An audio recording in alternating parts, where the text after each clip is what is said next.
Good morning, everyone. Good morning and welcome to the virtual Polish Institute of International Affairs. Good morning from Warsaw and Moscow, where we're live streaming from, but also good afternoon from Singapore, where one of our panelists is joining us.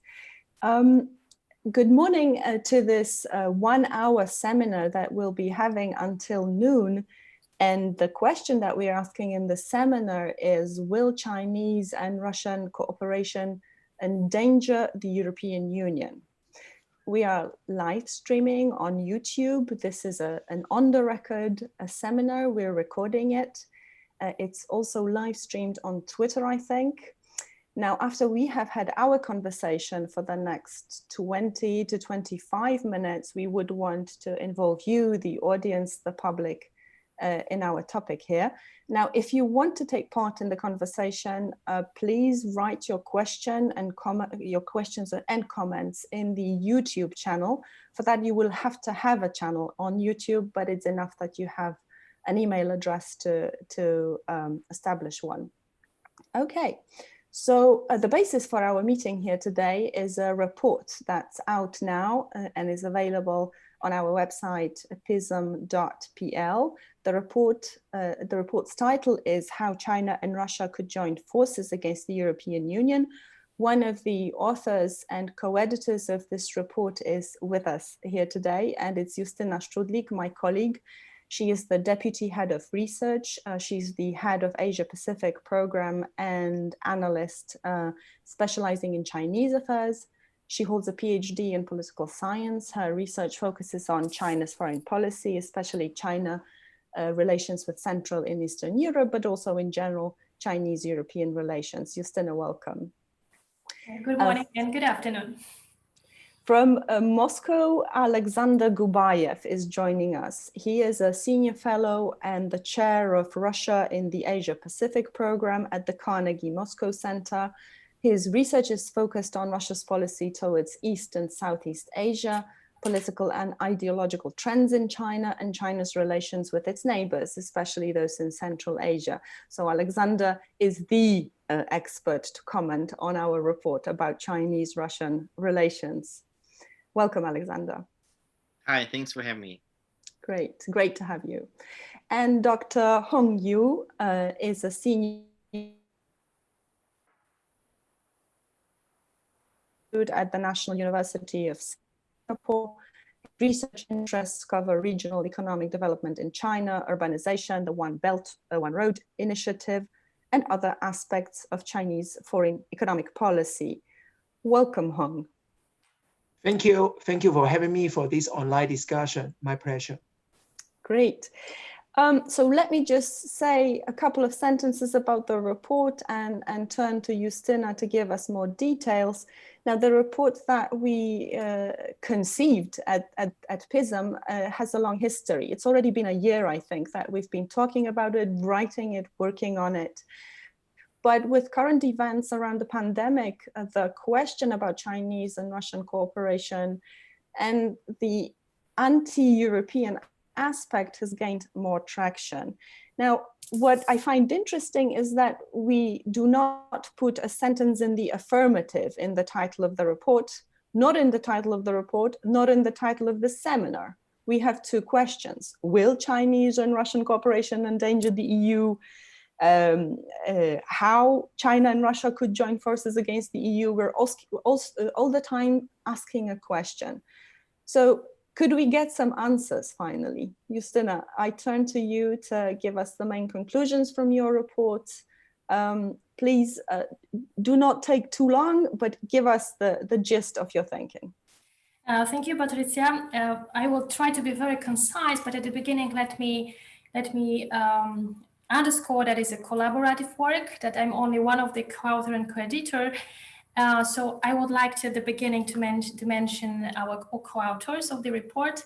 Agnieszka Legucka, Jakub Benedyciak, our expert on Russia, Marcin Przychodniak, expert on China, Marek Wąsiński, expert on the United States, because we have also some element about the United States, and Łukasz Kules, our expert on security issues and also Russia. So at the beginning, very briefly, why we decided to write this report, as Patricia mentioned about the questions, question marks as our report, but also as a title of our today's meeting. The reason is that recently we're observing the process of strengthening relations between China and Russia, especially since 2014. And of course, there's also a debate if this is the process of formulation of alliance between China and Russia. And if that's the case, our guiding question was if those two countries could cooperate with each other against the European Union. Could they endanger the European Union as a whole, but also particular member states? So it was our question, main question. And the main finding of our report, very, very briefly, is that despite the fact that the relations are strengthening, in the short-term perspective, the likelihood of cooperation against the EU is pretty low. Why? Because those two countries are benefiting from cooperation from the EU, especially China. And the main target of those two countries is not the European Union, but the United States. United States is a point of reference both for China and Russia. However, we can even recently to see some kind of let's say cooperation or coordination, or maybe some parallel policies pursued by two countries that could be detrimental or harmful for the EU, such as some cooperation between governments, exchange of information, also some coordination of diplomatic and information sphere activities, which is pretty likely. And recently we can observe during the pandemic situation some kind of maybe cooperation, maybe parallel policies by two countries which are to some extent detrimental for the EU. I'm talking about this kind of coronavirus diplomacy by China and by Russia, or we can also say about some disinformation campaigns. Two visible examples. The first one is the fact that both countries are trying to underscore that the origin of the virus is not China but the United States. So it is one example. The second one is that the EU is dealing pretty not well with the coronavirus. China is dealing pretty well, and China is to some extent the model how to deal with the crisis. So this is the two examples from the recently that we can observe that China and Russia to some extent could join forces against us. In the report, we also tried to find and to define the circumstances when two countries could join forces against the EU. And in our opinion, there are two options. The first one, if the United States and the EU decide to create an alliance of democracies, and this alliance will be aimed to preserve the liberal order and will be directed against China and Russia. And under these circumstances, those two countries could intensify cooperation against us. The second option is some big crisis, deep crisis within the Euro-Atlantic community that could tempt Russia and China to take advantage of the situation. And in this tandem, I mean US and EU, EU is a weaker partner because our asset is normative power and huge market. We do not have strong army, and we are not a global power as the United States. So under the circumstances of crisis within the Euro-Atlantic community, the sharp intensification of EU-US tension may prompt China and Russia to cooperate against the EU. We also tried in the report to find some instruments and tools that two countries could use against us. The pretty easy way is to use the direct and coordinated economic pressure on us. For example, to stop export to the EU some rare earth minerals by China, or for example, some kind of elements of medicines, which is, for example, now pretty visible that there is a shortage of some medical equipment during the pandemic in the EU, and that we are to some extent pushed to buy it from China. The other instrument is the elite capture, which means that China and Russia could gain influence on decision makers, having access to the politicians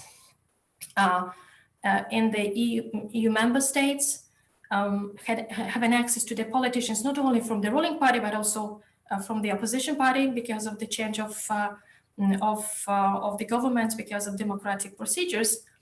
Already mentioned disinformation campaigns, but also very unlikely but still possible coordinated military action. Not exactly in the EU soil, for example, but in the EU neighborhood, for example.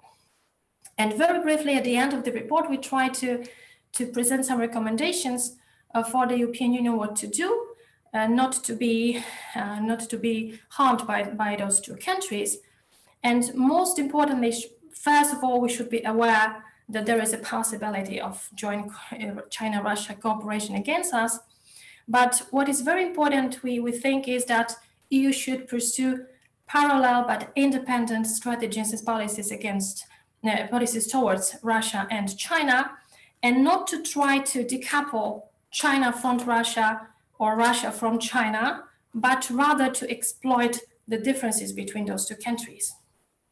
And for EU, it's very important to use its normative power as access to the EU market as an incentive, but also a kind of punishment like sanctions for breaking the international law. So it is very, very short picture of the report. So I'll stop here because I would like to be very concise and to let our panelists and then audience to ask some questions. Thank you. Sure, thank you, Justina. I'm hoping Alexander and Hong have read the whole report, so they're having a bigger picture than just your introduction. So let me turn to you, Alexander, for your critical overview of the report. But also, if you could try and address what I think is the main topic here, that is what had been an incidental parallel policy against the European Union by Russia separately and by China separately, sort of incidental, it may be turning into something coordinated, whether that's the case or could be the case. So the floor is yours, Alexander. Thank you so much. First of all, I like the report a lot, and I recommend everybody in the audience to go and read it. It's pretty concise, just 35 pages. It's very, very clear cut, a lot of graphics, a lot of that there. So good piece of work. I think that the critical question whether we see a coordination or parallel effort is still open and deserves further research. We see that there are some incidences of cooperation in Czech Republic and other reported by the intelligence community in Czech Republic through various sources in think tanks and the media. But I don't think that there is an established pattern that we can talk about. People frequently refer to different agreements that Xinhua or Russia Today or Sputnik have signed. At the same time, as somebody who follows the relationship, I know that many of the MOUs that the parties sign remain on paper. So if there is a memorandum between Xinhua and RT, one shouldn't assume that there is a deep bunker somewhere under the Kremlin or under Junanhai or somewhere in the middle in Siberia where Margarita Simonyan and her Chinese colleagues plot how to plan disinformation against the EU. So that needs to be further studied and established. So far, I think that we see a lot of parallel narrative I don't have any data to really say that this is a joint operation or that this operation ran in parallel. And when people see, for example, the freshest piece of Xinhua propaganda, like this cartoon where the US and China are depicted like Lego pieces, like little Lego personalities, and then China has warned the US about the virus and the US was ignorant. So that gets viral on the ecosystem of RT and Sputnik, and people start to retweet it. But is it because the Chinese tell the Russians to do so? Or is it because it's funny, it's very anti-American, it hits the nerve, and it's done in a kind of very funny, sophisticated form? I don't know. I don't have a good answer here. But I think that it's really one of the areas that deserves a lot of attention and where the cooperation is possible. I agree with the authors of report that joint military action or joint economic action against the European Union is highly unlikely. But there are two other areas where Russia and China cooperate that I think is very impactful for long-term European interests. One is the shared neighborhood, the countries which are part of Eastern Partnership or aspiring countries in the Balkans. We see that Russia used to think about those territories as its own sphere of influence, used to push back against the West and European Union in particular, but also NATO. We saw like the most brutal form of that in Ukraine, but also in Belarus, pressurizing Armenia not to sign the association agreement. So many forms of Russia just trying to hedge its position in this part of the world. And then China recently is becoming increasingly visible, particularly in Balkans, but also in Western parts of post-Soviet space. And Russia looks at that pretty benign and is not welcoming, but definitely not obstructing the Chinese encroachment in this part of the world. So I think that Russia is viewing this as happening at Europeans' expense, and bringing in more Chinese investment, more Chinese technology could be providing these countries an alternative to the European Union, which is not necessarily against Russian interests. Russia's interest is not only to dominate this region, but also not allow European or Western dominance. And we already have seen some joint operations, and that's where we can see its joint operation. For example, in Moldova, there is a joint effort to support President Dodon by sending ventilators and masks from China on a Russian military cargo plane. And there is President Dodon in airport of Chisinau, and there is a Russian ambassador and Chinese ambassador standing on both sides of him. So we see that there is increasing number of well-coordinated effort to say Russia and China are coming to your rescue, Serbia, Moldova, and other countries, while the EU and US are sitting on their hands. So that's one. I think that this shared neighborhood, particularly Western parts of post-Soviet space and South Caucasus, really deserves our attention as one of the areas where China will cooperate with Russia. And last, and that's my last point, I think that if we are talking about standards and normative power of the EU, Russia itself and Central Asia is a very interesting battleground. And that's where I would disagree, or I would say I would not disagree with authors of the report, but I would see how the proposals, like we continue with the sanctions policy, and if the US calls to establishment of joint alliance against authoritarian regimes, let's be it, how that will only strengthen Russia-China axis, exacerbate the existing asymmetry, and turn Russia increasingly into China's junior partner, and basically lead to creation of China-centered regional order in former Soviet Union, probably minus Ukraine, minus some other republics to the west, but definitely that will include Russia itself and Central Asia.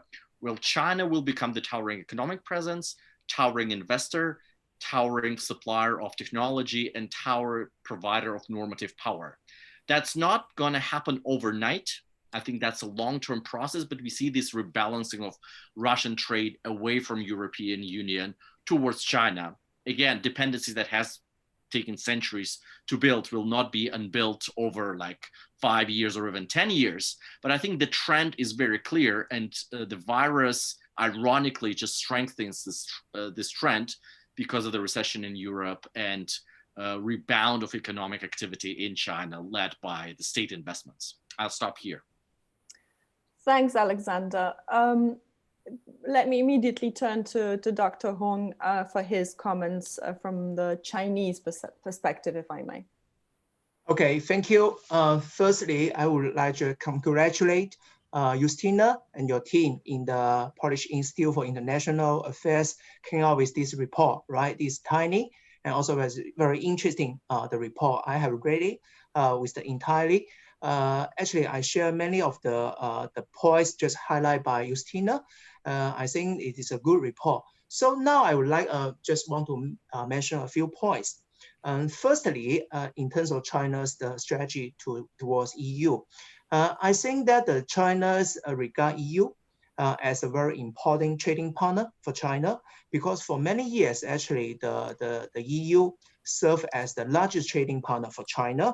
Actually, the bilateral trade, right, between the European Union and China is over 600 billion US dollars, right? So for many years, EU is the large trading partner for China.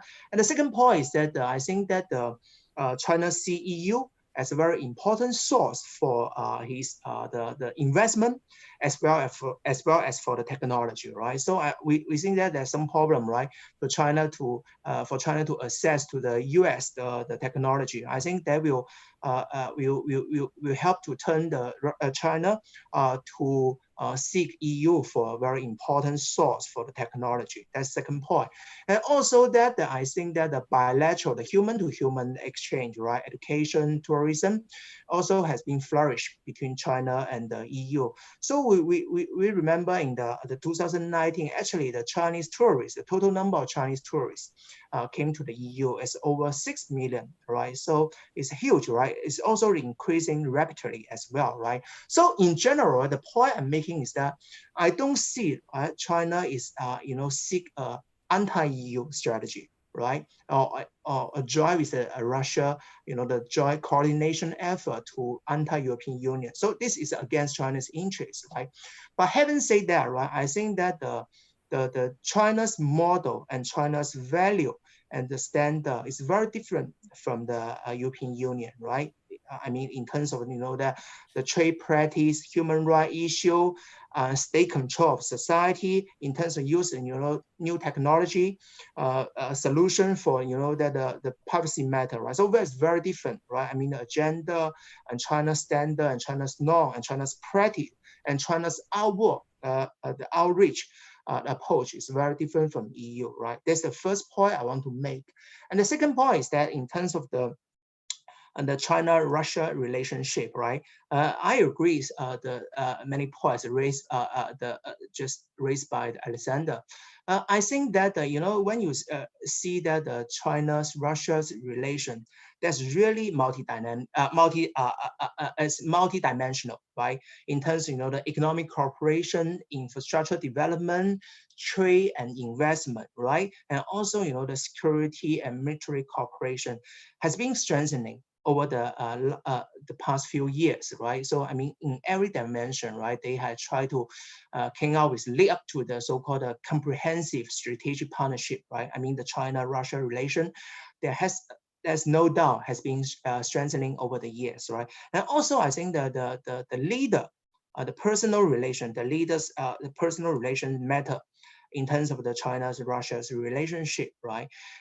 But my last point I want to mention here is that there's certain limitation to the China-Russia's relationship, right? We can see actually from this the COVID-19, right, the pandemic, right? We can see that some of the the darkness, right? Shall we say that one? The darkness about this bilateral relationship. Actually, that the Chinese embassy in Moscow actually is in February, back to February, and issue a protest letter to the local authority in Moscow in terms of some of the discrimination measure against the Chinese national. They specifically they mention about, the banning the Chinese national to take the so-called public transport, among others, right? So the point I'm saying there is that the bilateral relationship, right, or the partnership, right, maybe quite the brittle as many people will be expected, right? So there's certain limitation in there. And also, that in the Chinese netizen, right, the online discussion in terms, that the discrimination measure taken by the Russia has been, gone viral in China, although the Chinese authority try to silence this voice, right? So the point is that I think that the bilateral relationship, right, between Russia and China is not that as solid as many people will believe, right? So I will stop here, right? Thank you. Thanks, Hong.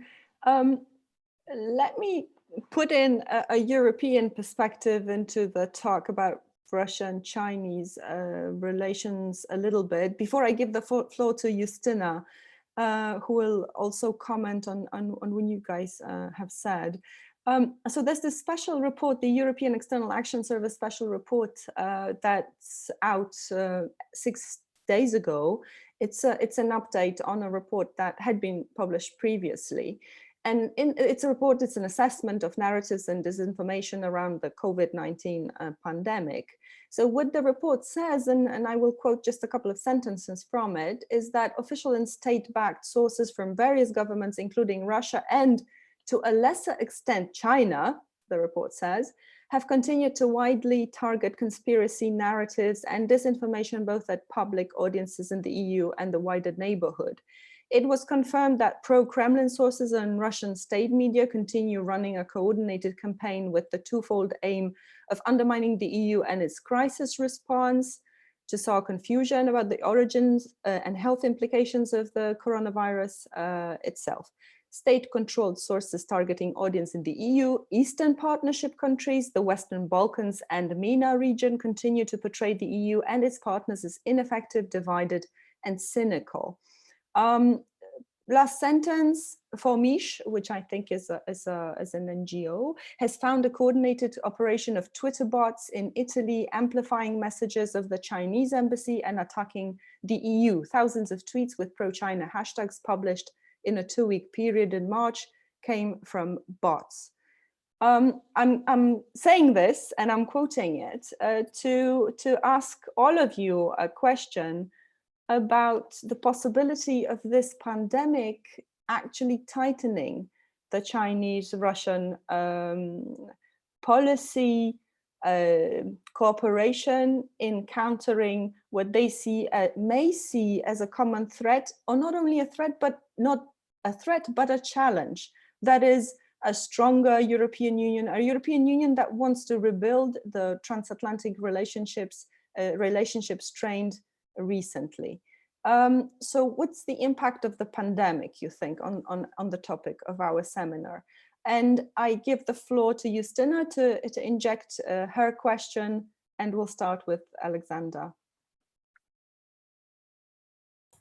Thank you. If I may, because I would like to ask Alexander a question after your remarks, because of course we also do not have a strict answer if the cooperation between China and Russia is coordinated or is parallel. Probably still there's probably the parallel policies. But I have a question because you mentioned about the Western Balkans, Eastern Partnership countries. Yes, I agree with you that recently we are observing the process of the, let's say, PR campaign by China and probably Russia in the Western Balkans. But I would like to ask you a question: if it's still only the PR campaign, I mean that, or the campaign on a political level, that, for example, Serbia is pretty pro-Chinese. We remember these videos of kissing the Chinese flag on the airport by the president, prime minister of Serbia, and so on. But I would like to ask you if you really see Chinese economic impact or Chinese economic influence in the Western Balkans.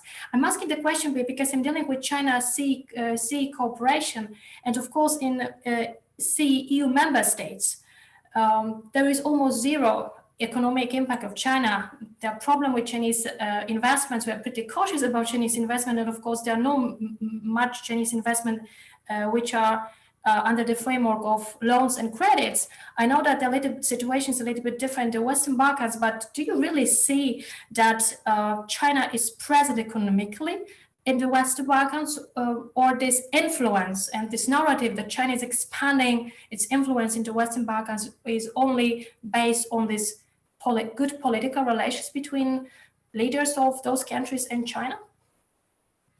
Okay, on your particular question, I think that so far there is more hype than reality in terms of actual economic presence of China. And there are various interests why people are interested in just making Chinese footprint bigger than it actually is. If you compare what these countries are getting from Germany or European Union, in general, that's definitely much bigger and then depend on Europe much more than on China. Same goes for some southern members of the European Union like Greece. But everybody's obsessed of Chinese control over Port of Piraeus or Chinese investment somewhere, and that served various very pragmatic and cynical agendas of various players within the European Union, but also in these countries who want to portray their outreach of China as an alternative, which is basically a way to say to Berlin or Brussels that you need to be much more generous and open your wallet wider in order to keep us in your orbit. That's a very familiar way of talking to Europe. But I think that China so far has made some moves there. They are clumsy, they are amateurish, but I think there is a learning curve. If you watch China's presence in other parts of the world, Africa, Central Asia, Latin America, we know that it's hard for foreigners to understand China. It's seemingly very hard for Chinese to understand foreigners. But they're very smart, they are pragmatic, they learn, and their toolkit is expanding. It's credits, it's trade, but it's also increasingly technology. And I think that we see that very avidly in Russia. Like the Russians ask themselves, why is Germany having a 5G debate about Huawei? Well, because Siemens and other big German enterprises can probably not do with the same price what Huawei can do for German enterprises, and they badly need 5G. So I think that we are in early stage, but I agree with you that the actual level of exposure is exaggerated. To your question, Patricia, on the impact of COVID, so far, again, I think that both Russia and China are tapping into some opportunities provided by the COVID. It's not that you need to create a very sophisticated narrative that Italy is not really coping with the virus, right? You don't need to invent facts to say that some European countries have done pretty badly in that regard. Not to say that Russia has done any better. Russian cases are rising, and Russian healthcare system is pretty unequipped to tackle the crisis, particularly outside of Moscow. But there is a certain degree of schadenfreude that people take, particularly if you are an RT correspondent somewhere. That's what you do, not because you get instructions from the Kremlin, but you just love to see the West imploding. And you throw the narrative, which is actually sometimes correct. And then the admiration about various conspiracy theories, I think, is pretty widespread. Just look at stuff that is coming out of Secretary Pompeo or the White House in terms of design of the virus in a Chinese lab that was part of Chinese competition with the American scientists, something that is not supported by the US academic community, but found its way into tweets and official speeches of very senior American officials. So I think that we're in the same boat here. My final point on the impact of the coronavirus, I very much agree with you, Hong, that the pandemic has exposed the deep layers of mutual suspicion on both sides between Russia and China, particularly on the level of societies. And in Russia, independent polls show that the admiration or positive feelings toward China have gone up significantly over the last 2 decades. And these are independent polls that I would believe in. But once there is a sensitive issue that touches upon natural resources like water, like forest, contamination of soil, and public health, this very well hidden xenophobia pops up immediately. Russia was very quick to shut down the border with China, indeed rightfully so. So all of Russia's cases came from Italy, because Russia was very slow to react to the pandemic outbreak in Europe, and that's inbuilt racism in the Russian society. So Asia can be dangerous, suspicious, so better be safe than sorry, shut down the border. But how can a danger come from civilized Europe? And that's where most Russian cases came from. Same with China, definitely seeing a very racist treatment of fellow citizens. Chinese netizens have all the reasons to become angry, and that comes on top of very deep historic legacy. But ironically, from pragmatic reasons, I think that the strategic outreach of Russia towards China will only be exacerbated by the crisis. If you look around, the recovery in Europe will be very painful. Oil cuts done under OPEC Plus deal will be there with us for a couple of months, and they are super painful, both in terms of the price, but also in terms of the cuts on actual production that you need to make. If Russia is looking for a glimpse of hope, the only glimpse of hope is China's coordinated effort to restart the economic engine through infrastructure. A lot of this infrastructure might be wasteful overall, but that's there to generate employment and keep the social stability, and then fix the mess later. So my expectation is that the share of China as Russia's trading partner will grow, and that's what we've seen in the first quarter, and that's true for Russia and commodity producers in Central Asian states. So I think that the pandemic will also increase China's grip over at least Russia and Central Asia commodity producers. I'll stop here. Great, thanks. So Hong, over to you with the same question about the impact of the pandemic on Chinese-Russian relations. And that question actually covers one of the questions asked in our YouTube channel by Anna M. Dinner. She asks, how do you see the future of Russian-Chinese relations, also taking into account the consequences of the COVID pandemic? So Hong. Yes, thank you. I think that that I talk about the multi-dimensional the China-Russia relationship, right? It's no doubt, right? So this relationship has been strengthening over the years, right? In almost every aspect, right? Energy cooperation, infrastructure development, economy, trade, and the cultural exchange, right? So all dimensions, right, they came to reinforce, right, and strengthening this cooperation. But I agree with Alexander's point, right? So when some sensitive issue, right, came out, right, I mean, in terms of, the historical issue, territory issues, right, public health, right, and the terrorism, right? So and also China's the influence in Central Asia. So I mean, when these sensitive issues came out, right? So that kind of, the Russia's xenophobia, right, will come out immediately, right? And also the same with the Chinese netizen, right? So although the Chinese authority want to silence this view, right, but I still, that there's many discussion, right, in terms of, that the Russia's treatment to the Chinese national, right? So that's the point I want to make, right? And also that in terms of, that the China's relationship with the Europe against the backdrop of the so-called coronavirus the pandemic, I see that the China, they want to create this kind of image, right? The EU collectively has failed or has not sufficiently responded to the pandemic, right?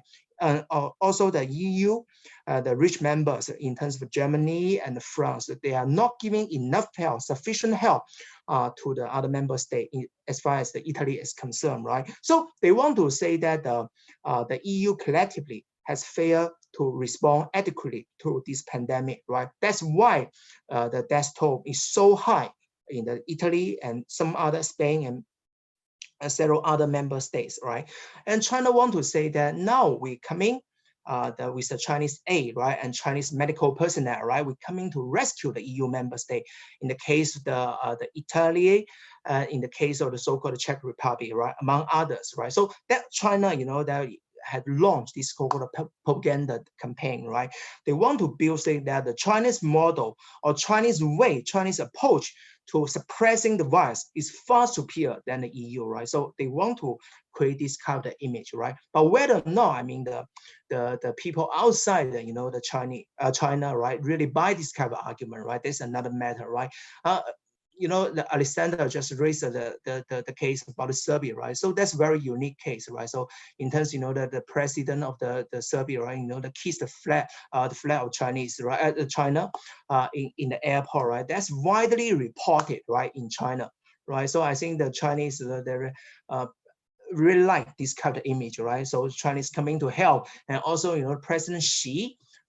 There's, you know, that photo, right, showing the Serbia capital, right, the city, right. So this kind of thing, right, they want to portray, right, to perceive this kind of image. China is coming to help the Europe out of this crisis, the COVID-19 crisis, and China is helping the Europe in fighting, in suppressing the virus. That's the point. I'll probably stop here. Thank you. Thanks. Justina, you may also have thoughts about this possibility of strengthening Russian-Chinese, or maybe vice versa, after the pandemic or with the pandemic. I just want to say that you, Alexander, you mentioned that it's not like they are inventing facts.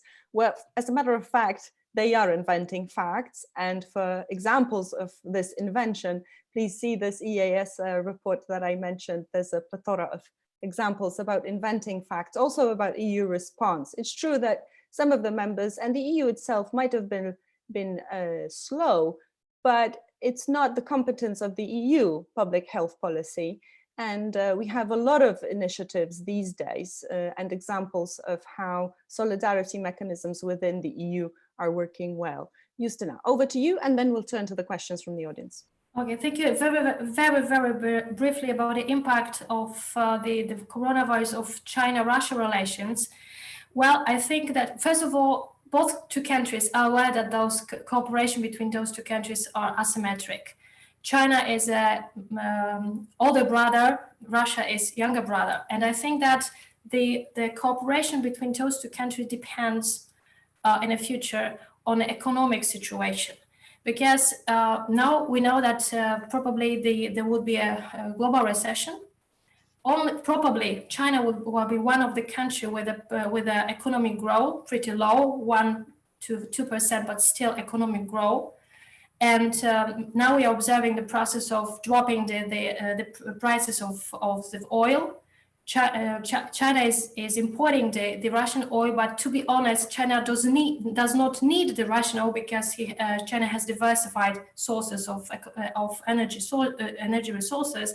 So I think it depends on the economic situation. And also one sentence about impact on this disinformation campaign, or this PR campaign, or mass diplomacy from the Chinese perspective on the EU. I think that why China is very active now in Europe and is offering the mask and medical supplies, and with a rhetoric that is a donation mostly, not a commercial assistance, is a kind of a crisis management mostly for domestic reasons. What China is trying to do is to convince the society that China is really great at dealing with the coronavirus, and to cover up the delay about the information from the beginning of the coronavirus, especially at the beginning when after the death of the Dr. Li, who tried to inform China and the world about the new disease, and it was stopped by the Chinese government and Chinese authorities. And now we have a pandemic. So what China is trying to do is to still have the public support for the authorities of Xi Jinping and Communist Party. So I think that mostly for now, it is very important for China to convince the society, its own society in China, that China is doing well with the virus. Fascinating.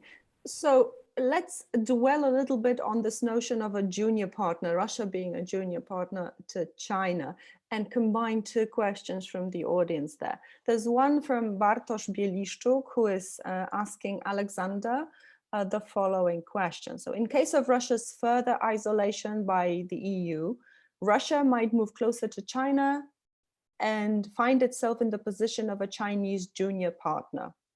However, wouldn't such perspective influence Russian decision makers to change their policy? I understand to change their policy vis-a-vis China, and perhaps also vis-a-vis the EU or the West or the United States. We'll cover the US in a minute, hopefully. And then there's another question, the first one actually, that was asked by Maciej Pawłowski. He's asking, are there any areas where China and Russia are rivals? So if we could just explore this notion of rivalry and asymmetry for a minute. Alexander. Sure. I think that if you look at all the comprehensive metrics, the partnership is really asymmetrical, and China is getting stronger despite the virus, whereas Russia is flat or getting weaker, at least in relative terms. It's punching above its weight in military domain, but it's definitely trailing China in oh so many aspects. The practical problem for the Kremlin decision makers is like, if you sit in a national capital, where do you seek symmetry? Is Singapore's a symmetrical partner with the US or with China? Is Poland symmetrical to the US or Germany for that matter? It's really depends on your values. And if you don't share values, if your major value is sovereignty and your status of a great power, but you're a smaller animal than the biggest animals in this forest, you need to carefully balance this relationship. And the major factor for Russia is that it maintains a degree of strategic autonomy. So far, I think Russia has managed to maintain this degree of autonomy, and outreach to China was basically predating annexation of Crimea and would happen anyway for reasons that the security interests in many aspects are aligned. And on top of that comes joint competition with the US. There are mutually comprehensive and mutually beneficial economic structures. Like China has similar structure of the economy like the EU. So for Russia, it's only natural to take away some of the eggs from basket Europe and put them in basket China in order to arrive with a balanced trade structure. The same way that European Union is rebalancing sources of hydrocarbons imports not to be overly dependent on Russian gas, for example. And then the political setup, like neither Russia nor China is a democracy, which provides them a lot of comfort. Like when Chinese leaders come to Russia, nobody lectures them about gay rights in Chechnya. Nobody lectures them about annexation of Crimea. Same for Russia. Like, why would Vladimir Putin ever mention Xinjiang? And if he mentions Hong Kong, he would say, you see, that's another attempt of Americans to plant a color revolution on your soil. Been there in Ukraine and Kyrgyzstan and Georgia, so I know your pain. So there is a lot of common agenda that helps Russia to adjust to the status of a junior partner, as long as China doesn't pressurize Russia to do something that Russia wouldn't do voluntarily. For example, Russia sides with China on Xinjiang issue, not because China pressurizes Russia to do so, but because Russia says, okay, that's beneficial, we don't care. So there are many aspects there where this alignment of agendas really helps to mitigate those. Problem for Russia is that long term, once China gets this commanding presence and becomes on par with the EU in terms of trading partner, and it also becomes a dominant partner in technology. And that's the key. It's the same debate like Europe is having on 5G. If China and Huawei are controlling Russian telecom infrastructure, it's a very different picture, because China will have a lot of leverage that it can transform into asking Russia to sell some assets or stop military cooperation with Vietnam. And there are a lot of further vulnerabilities of Russia that China could potentially exploit 10, 20 years down the road, or even 15 years down the road. Problem for Russia is that it doesn't have too many options with regard to EU and the US. It's so invested into protracted confrontation, particularly with the US.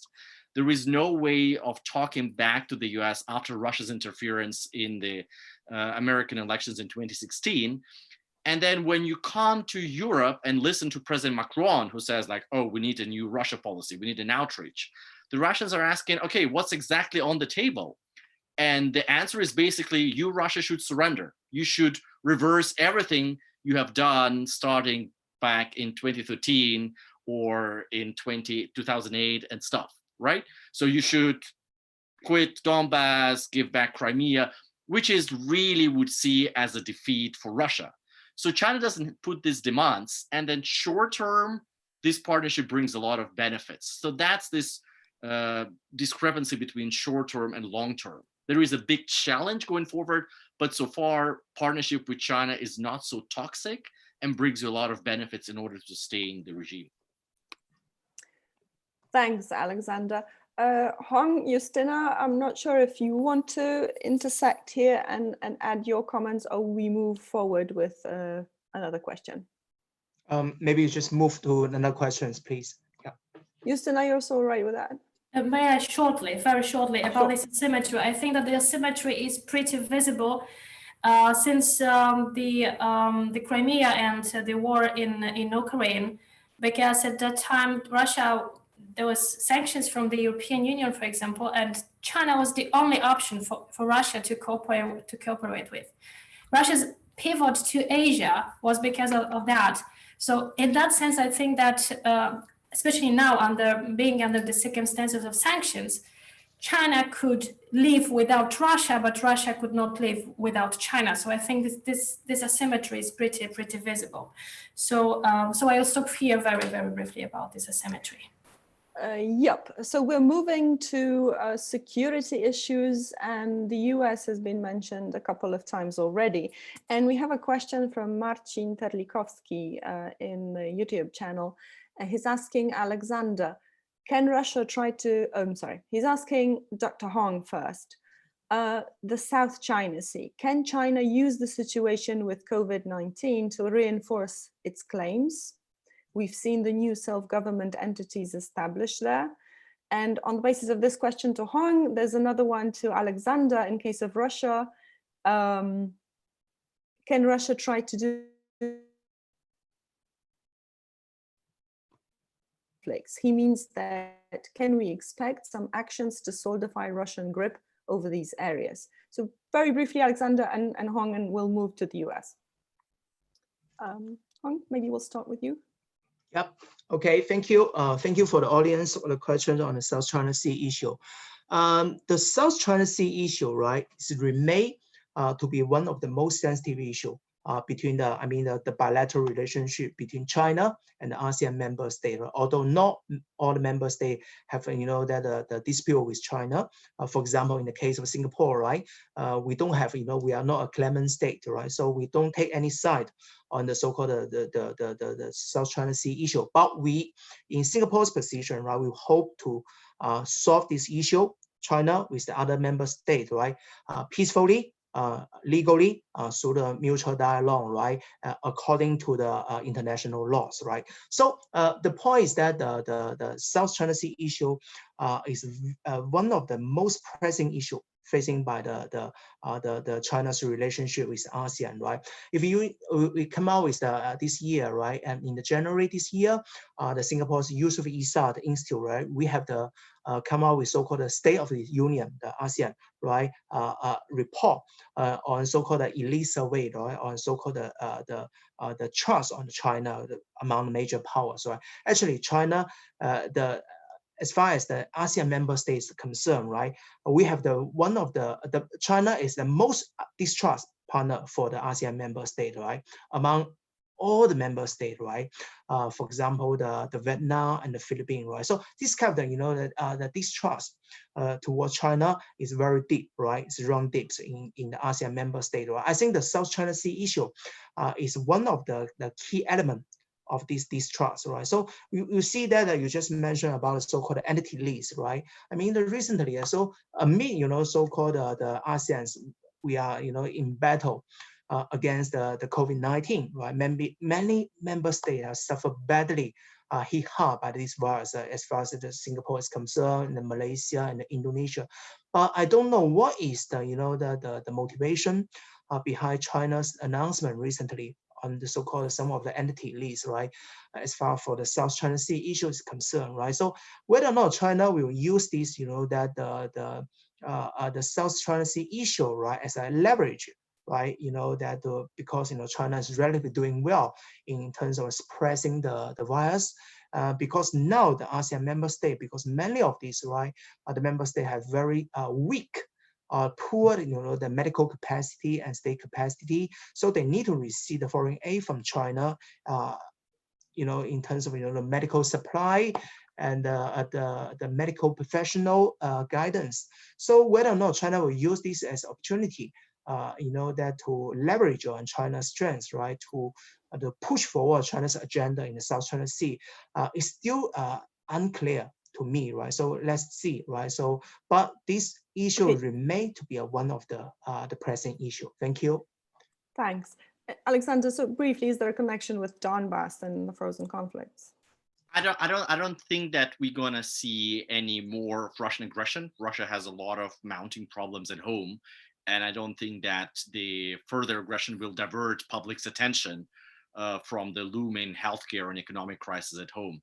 But I also don't think that we should expect that Russia will withdraw from places where it is visible, including Ukraine or Syria or Libya, because Russian expenditures there are minimal. They're not very costly adventures for Russia to abandon them for the sake of rediverting this into the healthcare system. And it's not done as quickly. Okay, so just for the sake of time, I will ask this one final question to all of you, but specifically to Alexander and Hong. We also have one question, a very specific one from Maria Shagina, and I will add that in a minute. But my question to both, it's not my question actually. It's a question by other co-editor and co-author of the report, Łukasz Kulesa. So he's building his question on the idea by President Macron to detach Russia from China by offering it a closer partnership. What would be your advice to the European Union on conducting its policies towards both countries, Russia and China? Can the EU really play Russia against China or vice versa? Alexander? I don't think it's feasible. I think that there are strategic reasons for Russia to build its partnership with China, and hopes that Russia can be loomed into a coalition to contain China or to be very skeptical on China because of normative, like values, human rights and stuff. That's a non-starter. And definitely pulling Russia away and making Russia hostile to China is a national suicide. So no Russian leader, if that's Alexei Navalny, for example, if he has proper advice, would turn its back to China. And I think that there are limits to what can be done. On the other hand, I think that there are also limits to as far as Russia wants to be closer to China down to the path of this asymmetry and junior partnership. Yes, asymmetry will be there and it will increase, but it depends in which areas that asymmetry will be particularly visible and what other options does Russia have. So if I'm the European Union, I would analyze what part of Sino-Russian relationship are irreversible, that we cannot do anything about that.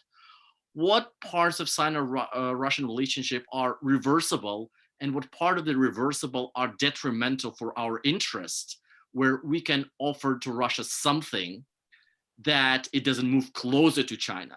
And at the same time, we don't compromise our values. So forgetting about Crimea is obviously a non-starter for European Union. So is Donbass, so are many other parts.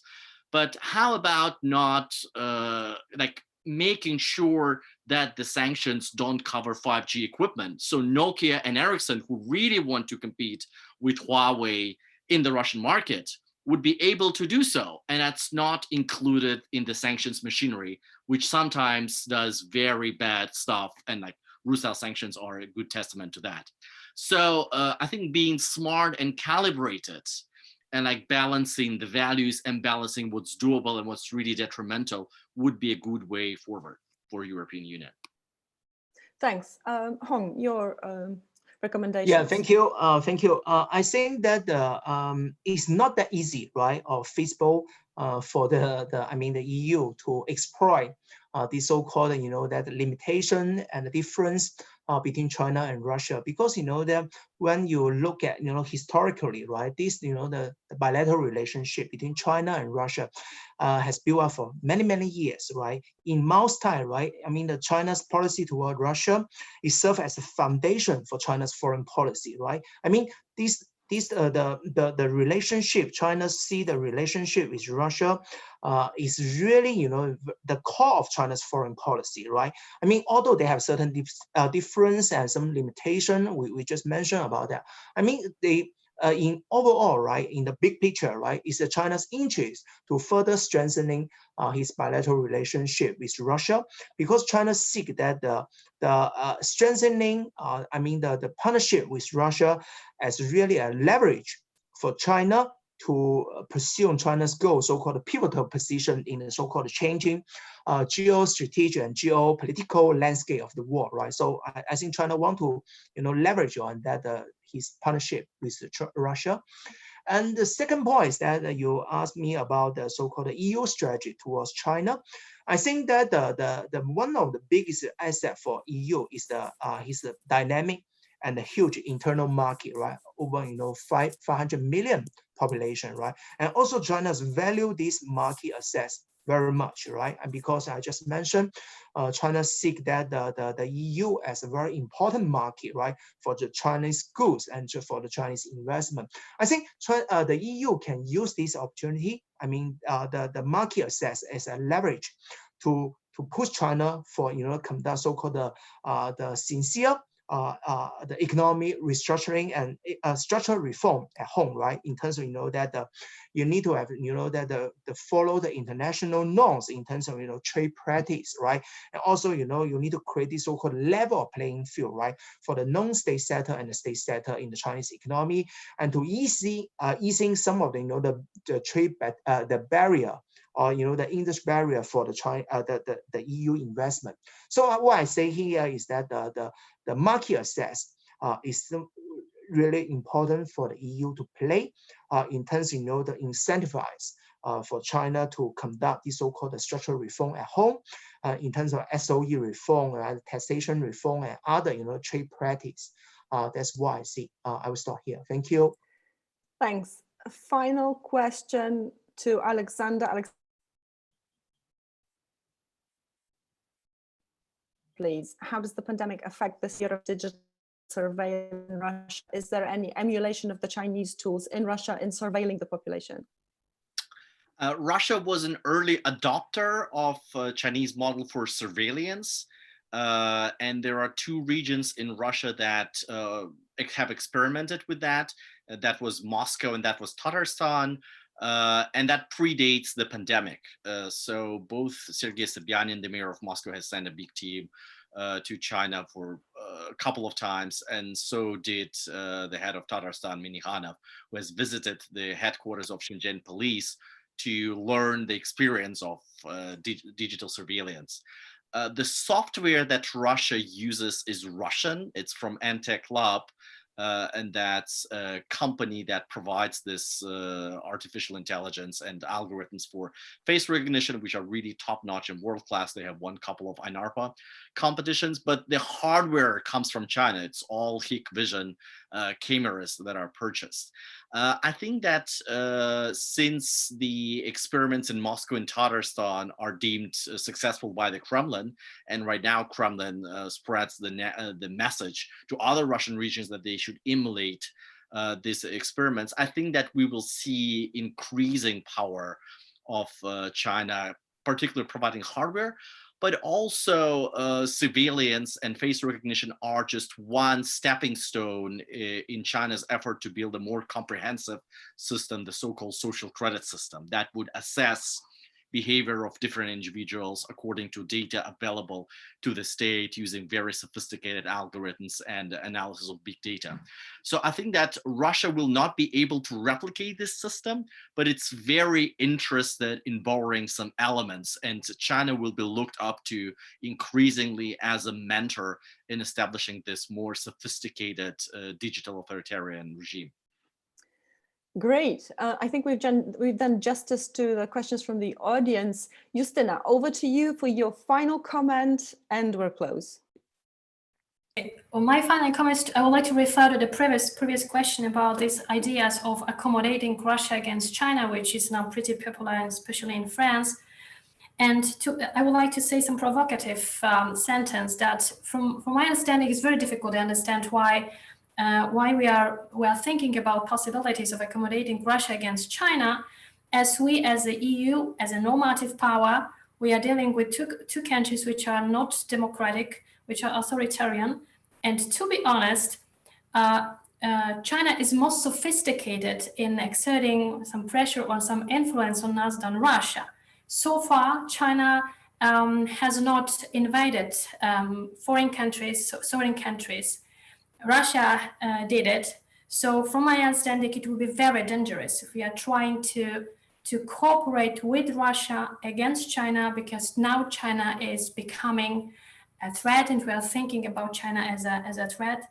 We should not lose our normative power and choose between one authoritarian country and the other authoritarian country. So it's stop here as my final remark. That's a great idea also for a closing sentence of our seminar today.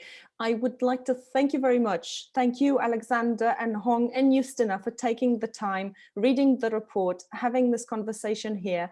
But we also want to invite you, the audience, to read the report that's openly available in English on our website, pism.pl. Please download it, read it, it's short when it comes to such a broad topic. So thank you very much, and please stay tuned for next seminars by PISM. Goodbye.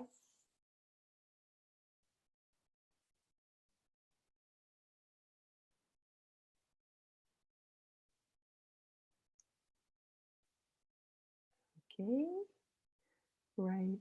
Thank you, Hong. Dzięki, Justyno.